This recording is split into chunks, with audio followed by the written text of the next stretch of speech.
ติเมธีผู้ช่วยเจ้าวาดวัดราชาธิวาสวรวิหาร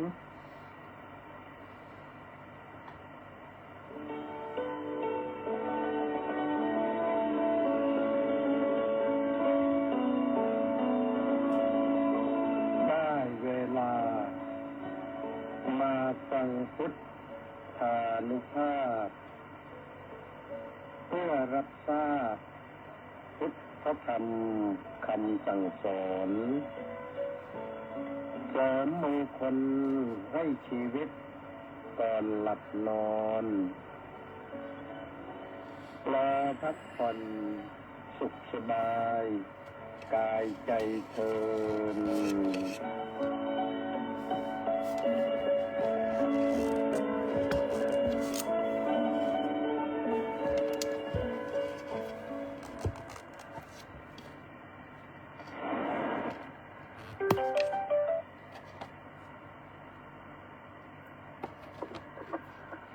เจริญสุข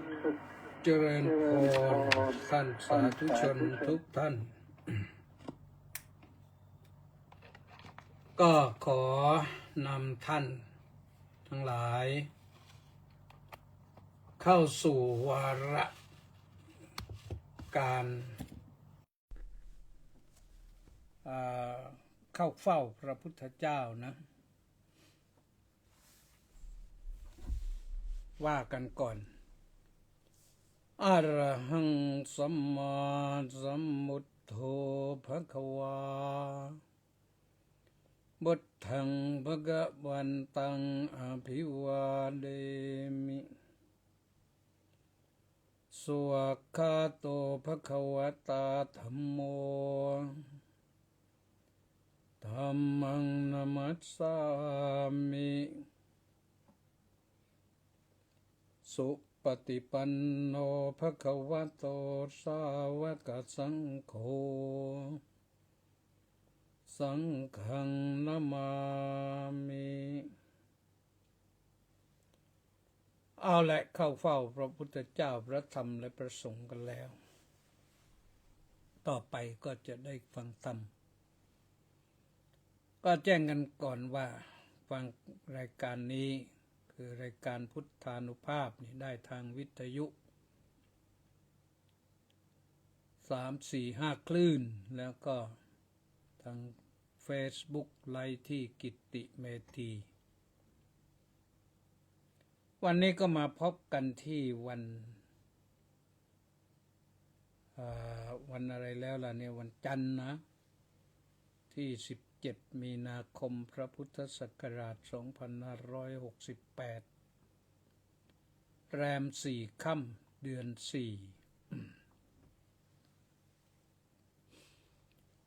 วันนี้ก็ภาคบ่ายนะภาคบ่ายก็ไปวัดสามพระยา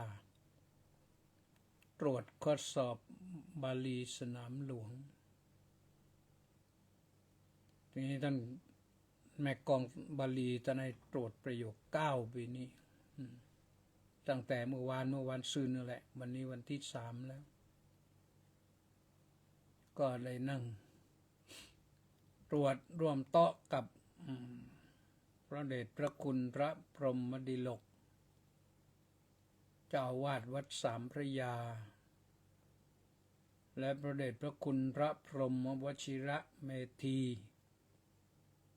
วัชระเมธีนะเจ้าอาวาสวัดอรุณราชวรารามก็โต๊ะหนึ่งก็มี3 ท่านแต่ว่าวันนี้หลวงพ่อวัดอรุณท่านมีศาสนกิจมาให้กำลังใจหน่อยหนึ่งแล้วก็ไปปฏิบัติศาสนกิจอื่นที่สำคัญยิ่งเหมือนกันไปเป็นประธานในการประชุมก็เลยนั่งตรวจกัน2 คนใช้เวลาตั้งแต่บ่ายโมงยัน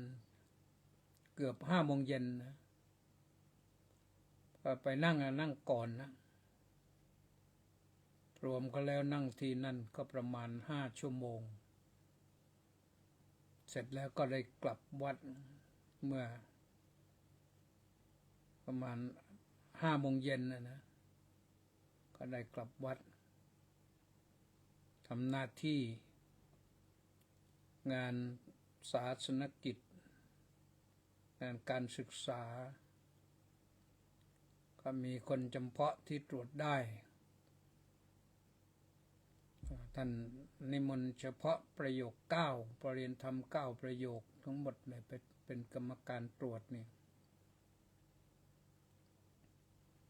ส่วนประโยค8ประโยค9ก็นอกจากได้ประโยค9แล้วเป็นประโยค9ที่คร่ำวอดมาในหลายๆด้านนะเพราะฉะนั้นก็ว่ากันไปยังอีก2 วัน18 19นั่นถึงจะจบวันที่19นี่จะเป็นวันประกาศผล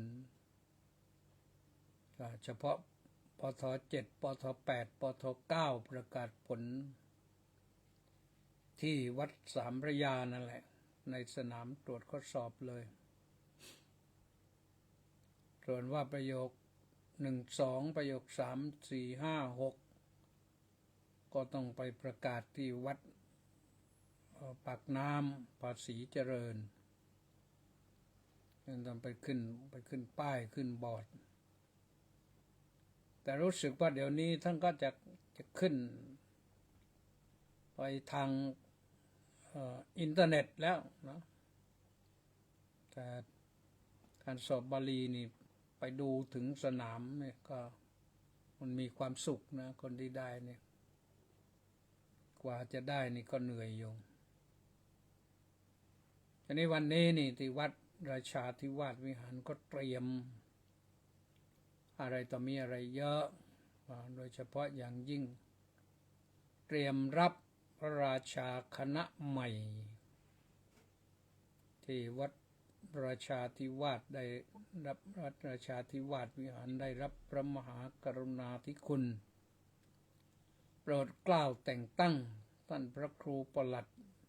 สุวัฒน์สัจคุณธีรวิทย์ฉันทวิทย์โชสุคนทวรานนท์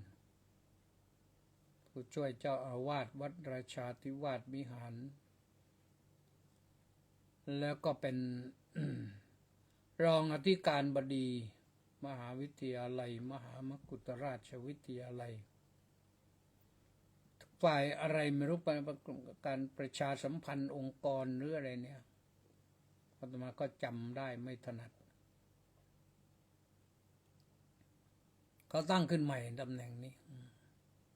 สื่อสารและประชาสัมพันธ์องค์กรแต่ว่าท่านก็ถนัดในทางนี้โดยเฉพาะอย่างยิ่งปฏิบัติหน้าที่แทนท่านอธิการบดีในเรื่องขึ้นเวทีเป็นส่วนมากนะท่านอธิการบดีก็เลยโปรดให้ท่านได้รับพระมหากรุณาธิคุณไปด้วยพรุ่งนี้รับโดยมีกำหนดการมาแล้วโดยท่านประธานองคมนตรีสุรยุทธจุลานนท์ก็ไปปฏิบัติหน้าที่แทนไปมอบที่วัดราชบพิตรสถิตมหาสีมารามเวลาประมาณ13:30นะราชบพิตรสถิตมหาสีมารามก็เจ้าพระคุณสมเด็จพระอริยวงศาคตยานสมเด็จพระสังฆราชสกลมหาสังฆปรินายกทราบข่าวว่าทรงมีหมายกำหนดการเสด็จลงไปเป็นประธานด้วยก็คงจะใช้ที่พระวิหารวัดราชบพิตรสถิตมหาสีมารามรับ8 รูปพรุ่งนี้นะในชั้นราชแล้วก็ชั้นสามัญ มีเจ้าคุณมีพระครูธรรมาภิสมัยมาด้วยนะก็คือเจ้าตอนนี้เป็นเจ้าคุณสมัยนะจากขอนแก่นนนมีจากเชียงใหม่มีจากขอนแก่นแล้วก็จากส่วนกลางไม่แน่ใจว่าที่อื่นบ้างหรือเปล่าด้วยหรือเปล่านะ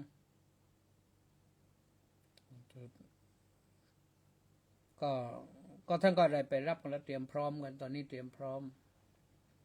ญาติโยมก็ที่รู้จักมักคุ้นก็ไปรับกันพรุ่งนี้โยมมุทิตาสักการะแสดงความยินดีไปถวายมุทิตาไปมีของที่ระลึกแจกด้วยนะโยมนะมีของที่ระลึกแจกเห็นโยมจีคือจิรวรรณเบญจางจารุทำกระเป๋ามาแล้วก็ทำถุงมาใส่ด้วยมีหนังสือด้วย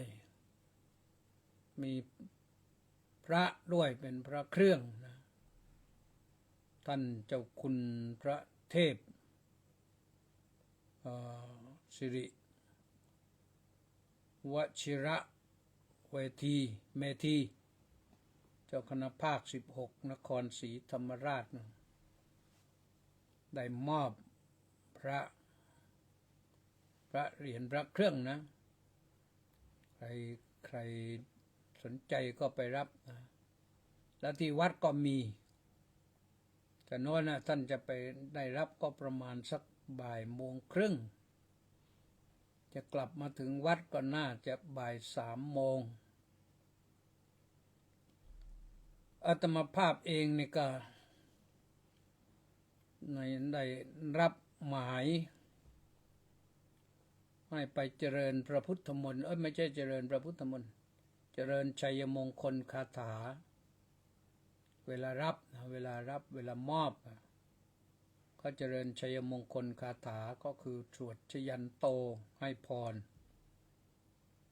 ก็มีพระอื่นด้วยนะแต่รู้9 รูป10 รูปก็เขานิมนต์ไปวัดโนนบ้างวัดนี้บ้างก็ไปกันเสร็จแล้วก็กลับยังนึกว่าจะต้องกลับมาแวะตรวจข้อสอบที่วัด3 พระยาต่อเพื่อช่วยงานให้เสร็จงานมันยังไม่เสร็จพรุ่งนี้นี่น่าเป็นไปได้ว่าพระเดชพระคุณพระพรหมดิลกนี่จะต้องนั่งตรวจคนเดียวไปพักหนึ่งแหละเราเองก็ไม่รู้ว่าจะไปทันหรือเปล่าทันขนาดไหนต้องใช้เวลาที่วัดราชบพิตรสักเท่าไหร่นี่น้องสาวที่น่ารักนะพรศรีลักษณะวิลาศบอกว่าวันนี้เสียงเบามากเจ้าค่ะอย่างนั้นเหรอแสดงว่าไมโครโฟนตัวนี้นี่ใช้บลูทูธแล้วนะก็บอกว่าดีมากนี่ตัวนี้จะเป็นเพราะอะไรถ้าถอดออกใช้เสียงไหมลองใช้เสียงของiPad เองน่าจะดีกว่าช่วยรายงานอีกสักหน่อยนะตอนนี้ถอดบลูทูธแล้วใช้เสียง iPad อย่างเดียวถ้ากำลังยังฟังอยู่ก็ช่วยรายงานด้วยว่าเสียงดังขึ้นหรือเบาลง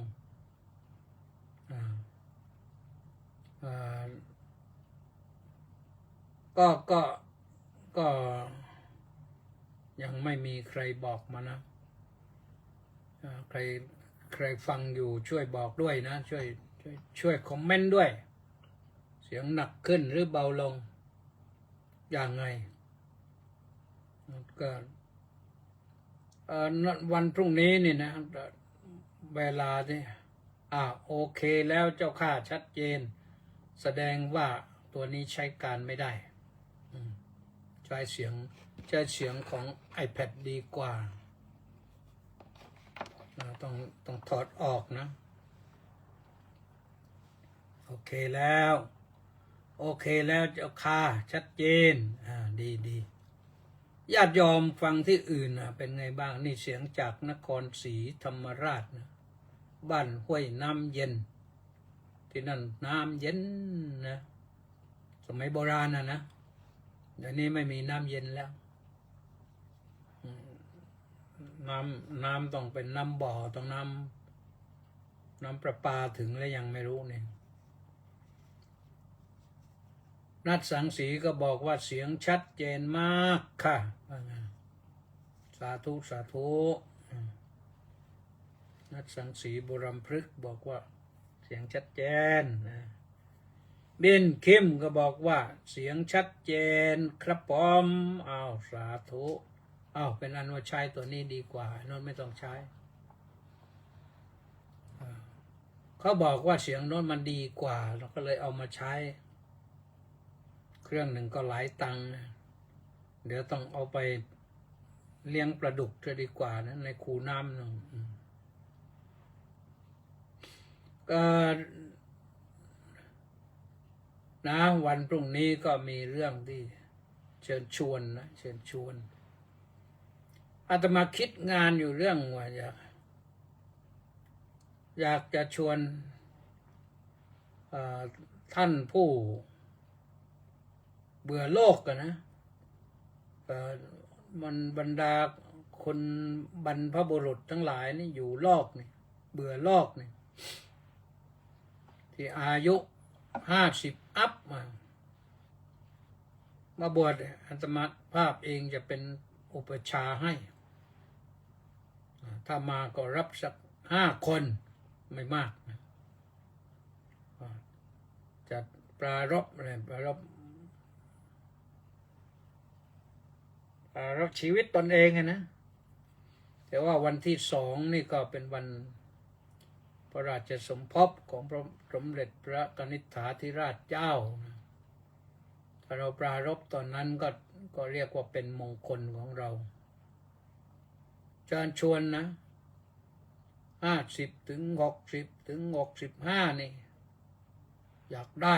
ใครอยากบวชนะแล้วบวชก็ตั้งใจบวชนะบวชเอายาวเลยนะแต่ถ้าไม่ได้ยาวก็อย่างน้อยก็สักเดือนหนึ่งพอได้รับรสพระธรรมบ้างนะจะได้ช่วยกันแสวงหาธรรมะไปมอบให้ญาติโยมที่อยู่บ้านอาตมาภาพเองก็ไปไม่ถึงบางทีนะเสียงนี้ก็ไปได้เฉพาะถิ่นเฉพาะที่เฉพาะคนที่เปิดรับฟังมีเวลารับฟังส่วนโยมนั้นถ้าบวชแล้วศึกไปแล้วนี่ได้ธรรมะไปแล้วก็ไปบอกคนโน้นคนนี้ได้ทั่วทุกหัวระแหงทุกซอกทุกมุมพระจะเข้าไปอย่างนั้นก็ไม่ได้นะเพราะฉะนั้นลองดูนึกถึงไม่ใช่นึกอะไรหรอกนึกว่าในสมัยพุทธกาลเนี่ยคนที่มาบวชนะเขารับราชการบ้างรับงานโน้นงานนี้บ้างเมื่อเขาเกิดศรัทธากันแล้วก็จะบวชอายุเท่านั้นเท่านี้ด้วยความที่มีประสบการณ์มาแล้วเนี่ยในการทำงานในการบริหารบ้านบริหารเรือนบริหารกิจการเนี่ยปรากฏว่าคนเหล่านั้นทำงานถวายพระบาทถวายพระเจ้าอยู่พระพุทธเจ้าเนี่ยได้ผลเลยก็อย่างบ้านะบวชอย่างน้อยก็15 วันนี่ประพัฒสอนสมพัฒก็ถามว่าบวชกี่วันคะท่านอาจารย์ บวชถ้ายอมอุบาสิกาเลดี้นี่เท่าไหร่ก็ได้นะ3 วัน 5 วันเดือนหนึ่งก็บวชได้ที่วัดก็มีที่พักแต่ว่าจะได้ปฏิบัติธรรมขนาดไหนก็ต้องจัดใหม่นะต้องจัดใหม่ถ้ามีโยมมาบวชเนี่ยถ้าโยมจะบวชหรือเปล่าล่ะพระพัฒสอนก็คือลูกศิษย์นะที่จริงนะแต่ว่าด็อกเตอร์นุ่นด็อกเตอร์มาอยู่นานไม่ได้แล้วมีภารกิจนะก็ลองดูนะอีกอย่างหนึ่งท่านสาธุชนทั้งหลายเรื่องวันสงกรานต์มันก็ใกล้เข้ามาทุกทีนะไม่เคยหยุดเลยวันเวลาเนี่ยไม่เคยหยุดเลยมันไปพรวดพราดอันนี้บอกเริ่มวันไหนคะอาจารย์ต้องดูก่อนรับก่อนแล้วก็กำหนดวันแต่ในเดือนเมษายนนั่นแหละในเดือนเมษาอาจจะบวชวันที่1 เมษาไปเลยก็ได้นะหรือบวชวันพระราชสมภพวันที่2 เมษาไปเลยนี่บอกว่าบวชนะบวชจริงหรือเปล่าเดี๋ยวแต่จะทำกำหนดการให้มันชัดเจนนะวันสงกรานต์ใกล้กันมาแล้วอาตมาภาพเองก็บอกญาติโยมไว้ว่าวันสงกรานต์วันที่13นะยอมไม่ไปไหนที่จริงนะอยากจะลงไปปักใต้นั่นจะไปทำบุญให้โยมพ่อโยมแม่บ้างแต่ยอมไม่ไปทุกปีก็ไม่ได้ไปนะน้องๆก็อยากจะให้ไปบ้างแต่ปีนี้ก็คิดแล้วก็ว่าวันที่13นี่เราต้องชักชวนญาติโยมมาตักบาตรข้าวสารอาหารแห้งโยมอันนี้ก็กำหนดคร่าวๆไว้แล้ว8:30นะ8:30จะดำเนินการที่หน้าพระอุโบสถเวลา8:30ก็ตักบาตรเสร็จก็ประมาณ9 โมง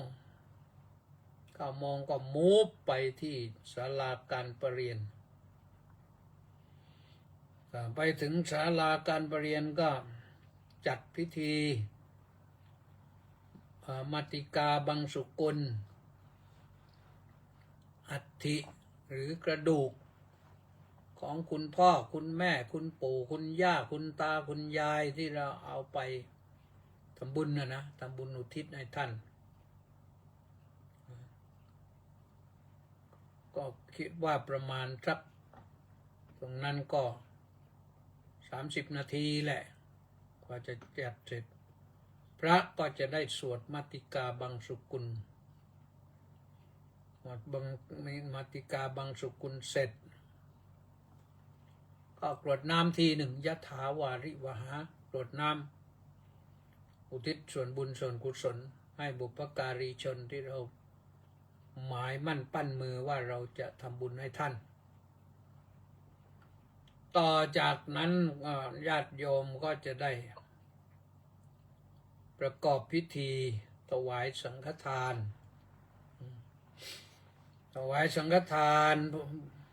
ทำบุญอีกทีหนึ่งเพื่อพระสงฆ์จะได้ฉันถวายภัตตาหารเพลแด่พระภิกษุสามเณรซึ่งประมาณก็50 กว่ารูปก็ถวายภัตตาหารเพลคือโดยปกติทุกปีก็มีญาติโยมใกล้ๆก็ไปทำบุญถวายภัตตาหารอยู่แล้วแหละไปรวมกันที่ศาลาการประเรียนปีนี้ก็บอกให้มันชัดๆไปนะว่า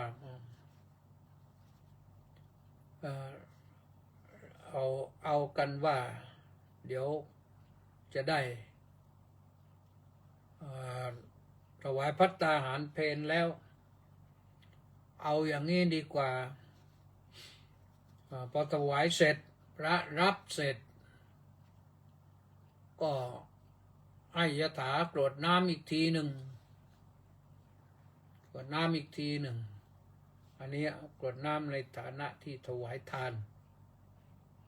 เสร็จแล้วก็พระก็ฉันเพลเสร็จโยมก็จะได้รับประทานอาหารกลางวันคืออาหารที่โยมพาไปเนี่ยแต่ละท่านแต่ละคนพาไปเนี่ยพระนี่ก็นั่งสวดนั่งเสกนั้นนะฉันได้นิดหน่อยเพราะฉะนั้นอาหารจะเหลือเยอะเหลือก็เป็นหน้าที่ของญาติโยมนะพอญาติโยมรับประทานอาหารเสร็จเราก็จะได้มีพิธีส่งน้ำพระพุทธปฏิมากันซึ่งก็มีทุกปีอยู่แล้วนะแล้วก็เป็นธรรมเนียมสงกรานต์ก็ต้องเป็นอย่างนั้นส่งน้ำพระพุทธปฏิมาแล้วก็ส่งน้ำพระสงฆ์ด้วยพระสงฆ์ไม่รู้ท่านจะอยู่ให้สงฆ์หรือเปล่าก็เป็นนั้นว่านั่นขั้นตอนที่จะเป็นเช่นนั้นนะกำหนดไว้เพราะฉะนั้นเชิญชวนนะเอาแหละท่านสาธุชนทั้งหลายนั่นก็ประชาสัมพันธ์ไปยาวเลยทีนี้รอบนี้ก็เข้ามาสู่เรื่องธรรมะในมหาสติปัฏฐานสูตรมหาสติปัฏฐานสูตรข้อนี้ในว่าด้วยเรื่องนวสีวัฏฐิกาแปลว่าให้พิจารณาอะไรนะนวสีวัฏฐิกาเนี่ยพิจารณาซากศพโยมทานข้าวอยู่หรือเปล่าถ้าโยมทานข้าวอยู่ก็ไม่ต้องฟังนะก็ฟังวันต่อไปนี่ประพัฒสอนบอกว่าหนูประสงค์จะบวชค่ะเอาจริงๆนะเอาละเดี๋ยวตรงนี้จะทำกำหนดการให้ชัดเจนแล้วก็มาประชาสัมพันธ์ให้มันชัดเจนไปพรุ่งนี้จะทันหรือเปล่าแล้วเพราะว่าต้องไปตรวจข้อสอบเนาะก็นวสีวัฏฐิกาเนี่ยมันต่อจากธาตุบัพพะก็คือว่าด้วยเรื่องการกำหนดธาตุในร่างกายนวสีวัฏฐิกานี่ก็ว่าด้วยเรื่องพิจารณาซากศพเขาศพเราก็ศพทั้งนั้นนะโดยเริ่มต้นว่าปุณะจะปรังภิกขเวภิกขุสยธาปิปัสสยสรีรังสีวัฏฐิกายฉัตติตังเอกาหตังวาทวีหะมะตังวาตีหะมะตังวาอุทธุมาตกังวินีละกัง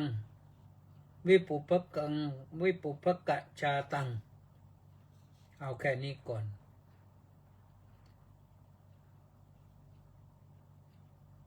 โดยการภิกษุทั้งหลาย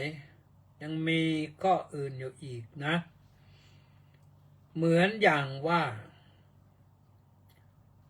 จะพึงเห็นสรีระคือซากศพนะที่เขาทิ้งไว้แล้วในป่าช้า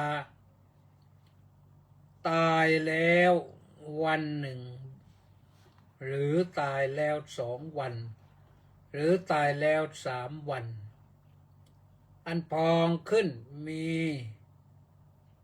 สีเขียวน่าเกลียดเป็นสรีระมีน้ำเหลืองไหลน่าเกลียดวิปุปกังนี่อุทธุมาตกังวินีละกังวิปุปกังนิวินีละกังสีเขียววิปุปกังก็เป็นสรีระที่มีน้ำเหลืองไหลรวมแล้วน่าเกลียดนะ ถามว่าน่าเกลียดแล้วทำไมพระพุทธเจ้าให้มาพิจารณา พิจารณานี่ไม่ใช่พิจารณาอย่างธรรมดานะต้องมีสติสัมปชัญญะนะเนี่ยแล้วก็ที่เขาทิ้งไว้ด้วยนะเขาทิ้งไว้ที่ไหนล่ะก็ทิ้งไว้ในป่าช้านะที่วัติกายฉัตติตังเนี่ยทิ้งไว้ในป่าช้านะซึ่งสมัยก่อนมันเป็นป่าช้าที่เขาทิ้งซากศพก็ไม่เผากันในครั้งพุทธกาลหรือว่าหลังจากพุทธกาลมานานบ้านเราเขาก็พาศพตายแล้วก็ไปทิ้งนะก็ต่อมาก็หาวิธีฝังบ้างค่อยๆขยายกันไปมันก็น่าจะพึงกลัวนะถ้าเห็นเขาก็น่าจะพึงกลัวมีอาการต่างๆเนี่ยนี่ท่านรองศาสตราจารย์ดร.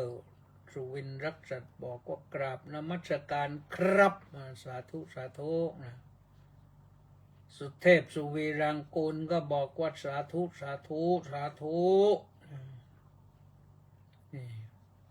วรนันท์ขาวศรีก็ว่ากราบนมัสการเจ้าค่ะสาธุผู้ใหญ่ทั้งนั้นแหละที่มาฟังนี่โยมสุเทพสุวีรังกูลนี่ก็รองศาสตราจารย์ด็อกเตอร์สุวินทร์รักษัตริย์นี่ก็รองศาสตราจารย์ด็อกเตอร์เขาทำงานมีหลักมีฐานก็ฟังธรรมะนะซึ่งมีอีกหลายท่านรองศาสตราจารย์ด็อกเตอร์สุกิจชัยมุสิกเนี่ยก็ฟังอยู่ประจำรองศาสตราจารย์ด็อกเตอร์กันตพลหนูทองแก้วแล้วก็ยังมีคนอื่นๆอีกหลายรองนะฟังรายการพุทธานุภาพนี่แต่ไม่ได้หมายความว่าคนอื่นแล้วเขาฟังไม่ได้ญาติโยมทุกคนก็ฟังได้นั่นแหละก็พยายามพูดให้ทุกคนฟังได้แต่วันนี้อาจจะหนักไปหน่อยนะเพราะอะไรเนื้อหามันพามาถึงจุดนี้ก็ต้องว่ากันในเรื่องนี้นะ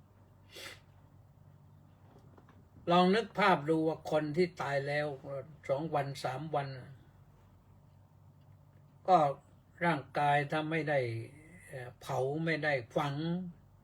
มันก็ขึ้นอืดธรรมดาแล้วก็ไม่ใช่ขึ้นอืดอย่างเดียวร่างกายอาจจะเขียวบ้างคล้ำบ้างอาจจะระเบิดขึ้นมาบ้างมีสัตว์ไปแทะไปกัดกินนะเป็นแผลเวอะหวะบ้างนะไม่ใช่แค่นั้นนะโซอิมะเมวะกายังอุปสังหรติเธอก็น้อมเข้ามาสู่กายนี้นี่แหละว่าอายัมปิโคกายโยถึงร่างกายอันนี้เล่าเอวังธัมโมก็มีอย่างนี้เป็นธรรมดาเอวังภาวีคงเป็นอย่างนี้แน่ๆเอวังอนัตติโตไม่ล่วงพ้นความเป็นอย่างนี้ไปได้นะคือเราเองก็ต้องเป็นอย่างเนี้ยถึงแม้ว่าตอนนี้หนุ่มฟ้อหล่อเฟี้ยวสาวแซ่อยู่ก็เป็นอย่างเนี้ยมันถ้าเป็นเช่นนั้นเราก็ต้องเป็นเช่นนี้นะเราก็ต้องเป็นเหมือนที่พระพุทธเจ้าว่านี่พระพุทธเจ้าบอกความจริงให้ฟังนะบอกความจริงที่จริงแท้ให้รู้อย่าไปคิดเรื่องอื่นว่าเอาอะไรไม่รู้มาพูดนึงก็เพราะว่าเราไม่ได้คิดเรื่องนี้บางครั้งบางทีนี่เราก็พอเกิดอะไรขึ้นมากับร่างกายของเราหรือคนอื่นที่เป็นคนที่เรารักเนี่ยเกิดความทุกข์เดือดร้อนมากนะ อันนี้ก็มีต่อไปอีกนะ อิติอัจฉตังวากายเยกายานุปัสสีวิหรติวหิตาวากายเยกายานุปัสสีวิหรติอัจฉตวหิตาวากายเยกายานุปัสสีวิหรติคือทุกเรื่องที่ประรับขึ้นมาแล้วพระพุทธองค์จะทรง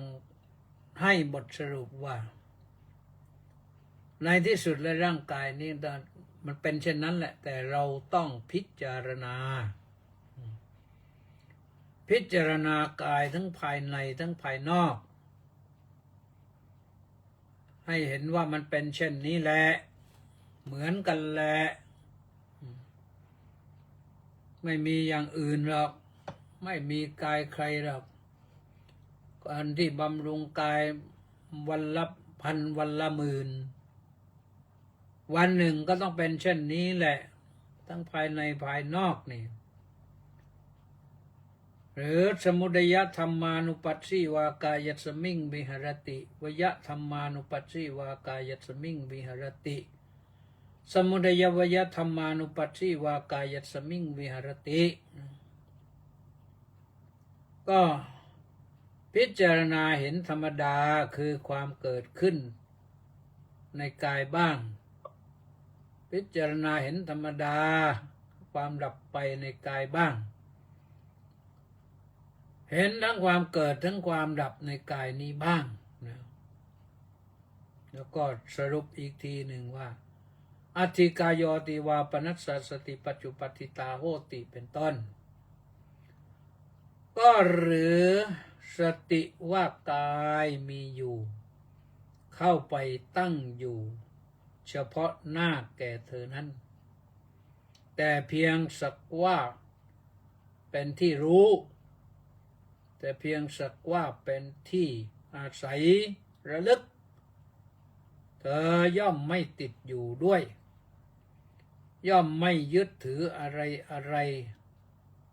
ในโลกคือกายนี้ด้วยทั้งหลายทั้งปวงในโลกนะไม่ต้องไปยึดกายเรานี่เป็นจุดเล็กๆในโลก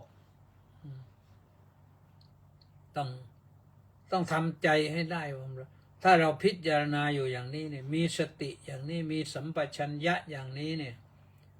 มันทำให้ปล่อยวางได้ไอ้ความปล่อยวางเนี่ยมันทำให้ชีวิตนี้มันเบาโดยเฉพาะอย่างยิ่งท่านที่นักเนี่ยนะมีงานโอ้ยอย่างนั้นอย่างนี้มันหนักมากเลยเพื่อนแย่งชิงตำแหน่งแย่งชิงหน้าที่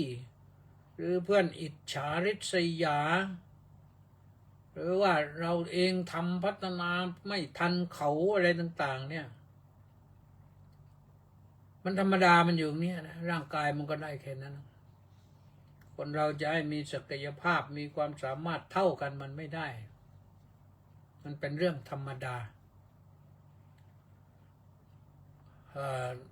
เรียกว่าบุญวาสนาสร้างให้เรามาเป็นเท่านี้แหละแล้วเราก็ได้เท่านี้เราก็มีความรู้ความสามารถเท่านี้เราก็ไปเท่านี้แหละเอวัมเบภิกขเวภิกขุกายเยกายานุปัสสีวิหรติดูก่อนท่านผู้เห็นภายในสังสารวัฏทั้งหลายเธอย่อมพิจารณาเห็นกายในกายเนืองๆอยู่อย่างนี้ก็ยังมีข้ออื่นนะยังมีข้ออื่นปุณณจปรังภิกขเวภิกขุท่านผู้เห็นภายในสังสารวัฏทั้งหลายก็อื่นยังมีอยู่นะก็อื่นคืออะไรบ้างก็พึงระลึกพึงเห็นว่าสรีระร่างกายเนี่ย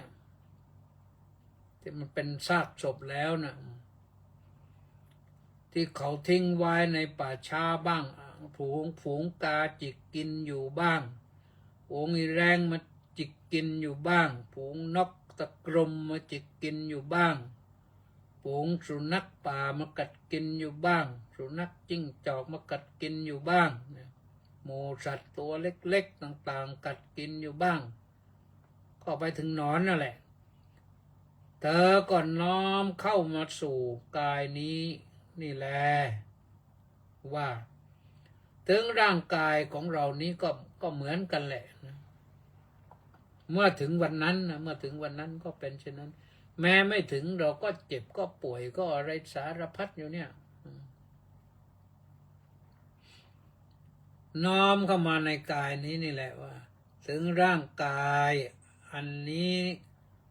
ก็มีอย่างนั้นเป็นธรรมดาแล้วก็คงอนาคตก็ต้องเป็นอย่างนั้น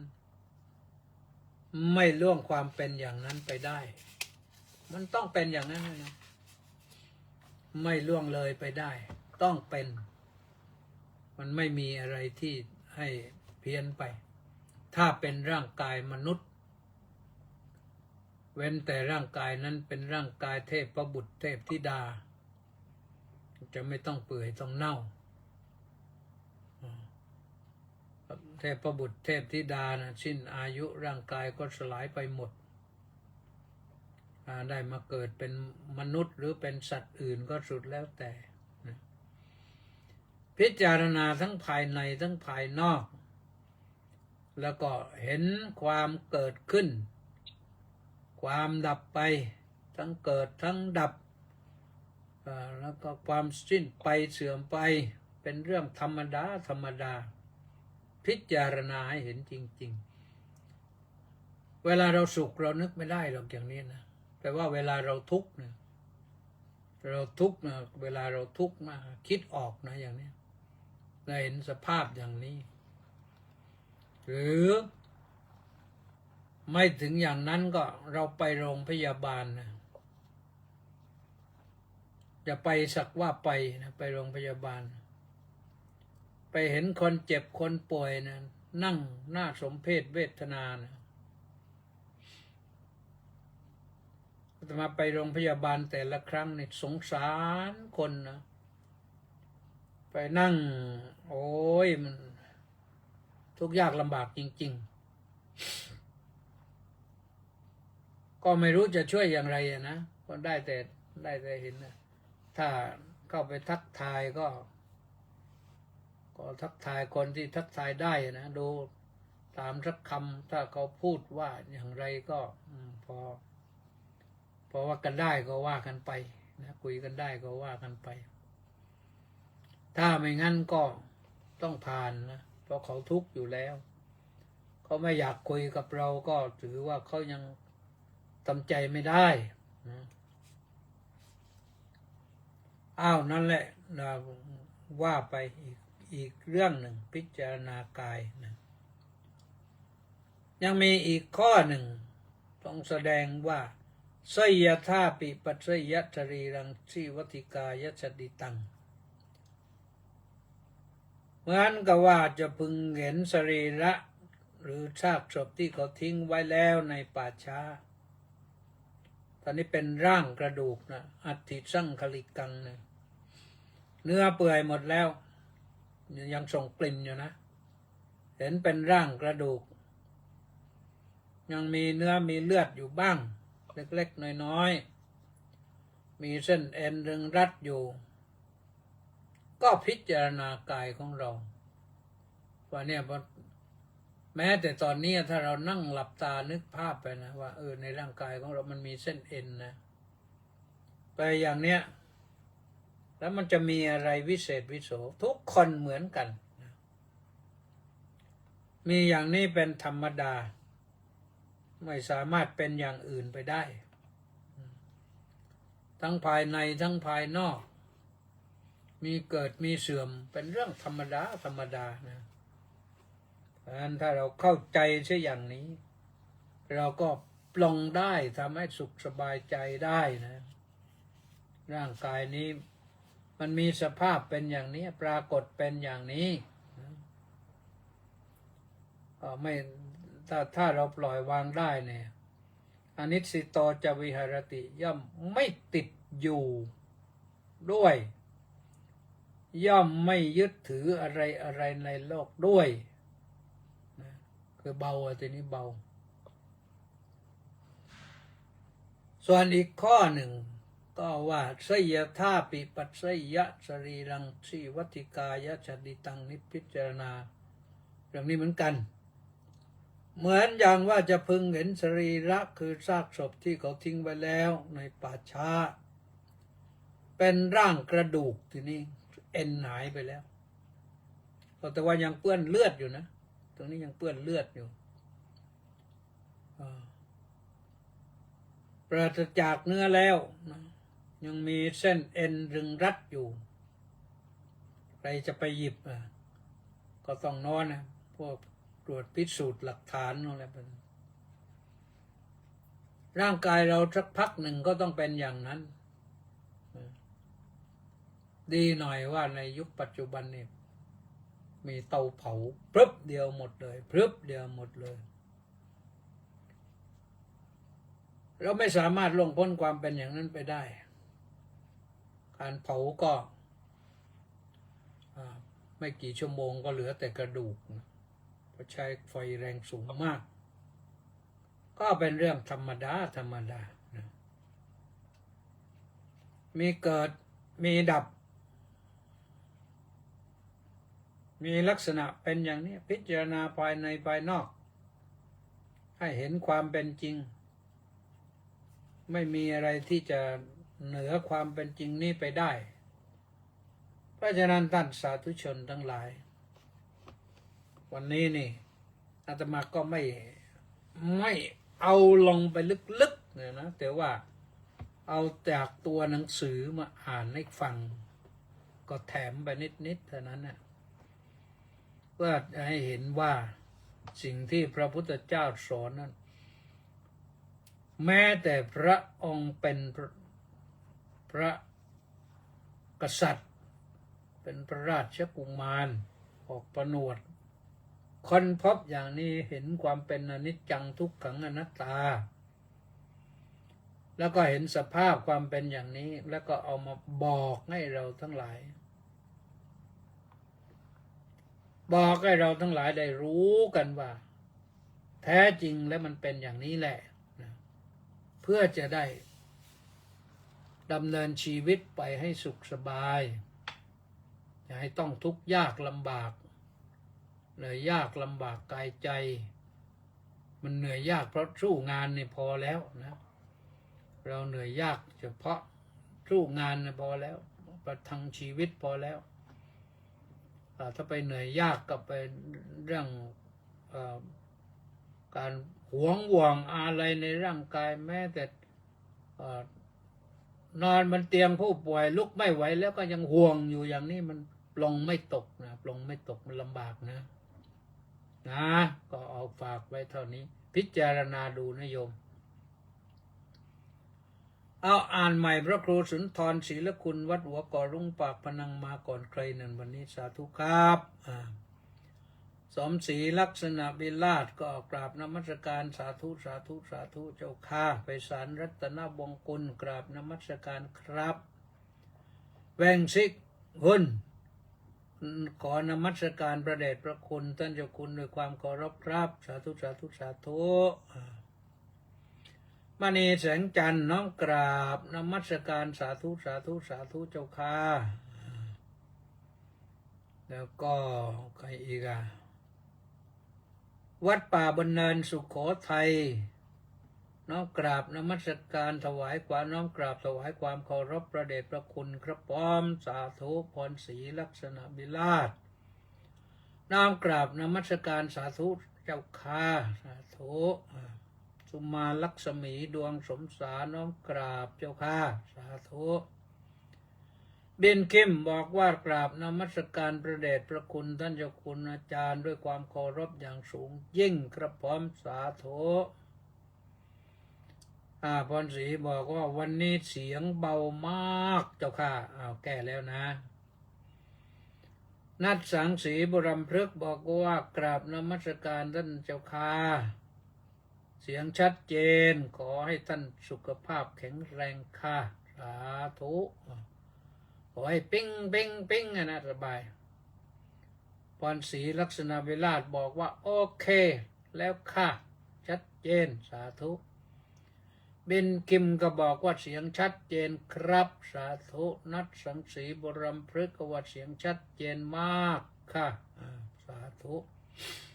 กิมเอ็นบุญท่านก็บอกว่ากราบนมัสการเจ้าค่ะสาธุสาธุสาธุสาธุเจ้าค่ะประพัฒสอนสมพัฒกราบนมัสการท่านพระอาจารย์เจ้าค่ะสาธุนี่บอกว่าบวชกี่วันคะเดี๋ยวฟังในสัปดาห์นี้จะตอบชัดเจนนะแล้วก็ต้าสิทธิมงคลนมัสการสาธุครับบวชด้วยไหมประพัฒสอนบอกว่าเริ่มวันไหนคะท่านอาจารย์เดี๋ยวบอกนะแล้วก็บอกก็บวชค่ะยังบอกว่าหนูประสงค์บวชค่ะได้แล้วก็รับทราบแล้วนะวรนันท์ขาวศรีกราบนมัสการเจ้าข้าสาธุแล้วก็มาถึงรองศาสตราจารย์ดร.สุเทพสุวีรังกูลสาธุสาธุสาธุรองศาสตราจารย์ดร.สุวินรักษัตริย์กราบนมัสการกระป๋อมสาธุมีใครอีกไหมเล็กวังบุรพานุกูลแก้วสุขกราบสาธุครับนิพนธ์ลักษณะเบลลาดน้ำกราบนมัสการพระคุณท่านครับสาธุสาธุมัคโคนาโมเมกราบนมัสการสาธุเจ้าค่ะสาธุสืบพองธรรมชาตินี่รองศาสตราจารย์ดร.เหมือนกันนะเนี่ยนมัสการท่านเจ้าคุณพระธรรมกิตติเมธีสาธุสมศรีบุญอินอันนี้คุณครูพิจิตรนั่นน้อมกราบเจ้าค่ะสาธุสาธุสาธุสมศรีมาแข่งกันสุเวนรักษัตริย์ยังบอกว่าแปลพระไตรปิฎกยังไม่มาครับไม่มาเราก็ได้พักนะเฉลิมปนัสโนไทยกราบถวายความเคารพอย่างสูงครับสาธุวัดสอนค่ะสาธุก็จบเพียงตอนนี้นะหมดรายชื่อวันนี้อ่านได้หมดท้ายรายการเรื่องของที่จริงแล้วเรื่องนี้ก็ยังไม่หมดหรอกนะแต่คิดว่าจะว่าไว้เพียงแค่นี้นะสำหรับนวศรีวัติกาเนี่ยก็เป็นห่วงโยมที่อยู่ทางบ้านฟังเรื่องนี้แล้วเดี๋ยวจะนอนไม่หลับนึกถึงตัวเองนะโอ้ยเป็นอย่างนั้นหรือเปล่าจะนอนไม่หลับอันนี้เป็นเรื่องที่สำหรับนักปฏิบัติจริงๆนะต้องสู้กันหน่อยสู้กันหน่อยแล้วก็จะได้ประสบความสำเร็จได้คือชีวิตมีความสุขพอเราปล่อยวางได้เนี่ยชีวิตมีความสุขนะวันนี้ก็หมดเวลานะในที่สุดนี้ก็สัพพโรคาวินิมุตโตสัพพสันตาปวัชชิโตสัพพเวรมติกันโตนิบุตโตจตุวังภวะสัพพิติโยวิวัชชันโตสัพพโรโกวินัสสโตมาเตปวัตตวันตรายโยสุขีดีคายุโกปวะเจริญพรุ่งนี้พบกันใหม่นะสวัสดี